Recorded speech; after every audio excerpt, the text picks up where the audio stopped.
May special events na naman na present ang Econin. May awards na naman yata. Present na naman sina Jericho Rosales at Janine Gutierrez. Kikiligin na naman ng mga Econin fans at magbabantay na naman ang mga ngumingiwi ang bunganga.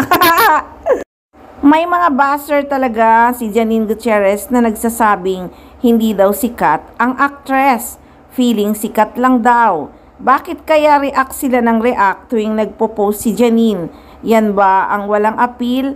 Lahat ng post niya binabantayan ng mga fans at ibang netizens na napapamahal na nga sa kanila ni Jericho Rosales.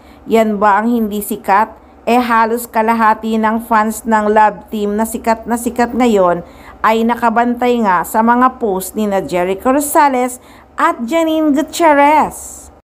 Bawat galaw nila at post nila ay may pangbabas talaga. Yan ba ang hindi sikat? Bot-bot nila oy. Basta maligaya sina Jericho Rosales at Janine Gutierrez. Sabi nga diba ni Eco, they want the best in everything. Diba nakakakilig yun? Tanong lang naman kung forever na ba sila at hindi nga maghiwalay kahit nga sa awards. Magkasama talaga na sinagot din naman ni Janine Gutierrez na yes to that. So alam na, road to forever na talaga ang Econin. Happy ending na talaga sina Jericho Rosales at Janine Gutierrez. Ano pa ba ang iisipin, di ba? They want the best in everything. So abangan na lang bukas, October 25, may special event na naman na pupuntahan ang Econin. Siguradong marami na namang kikiligin. At syempre, marami na namang maiinggit.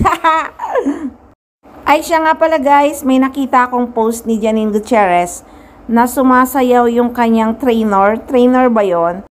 Correct me if I'm wrong guys. So enjoy naman si Janine na panoorin yon at parang gusto na ring makisayaw ni Nini.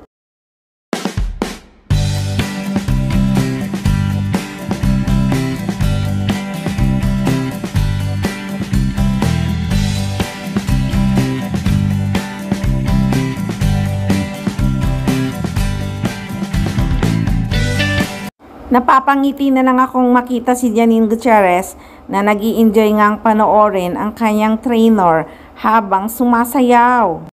Sa totoo lang, gustong-gusto ko rin talagang makita si Janine Gutierrez na sumayaw man lang pag nag-guest siya sa mga TV show.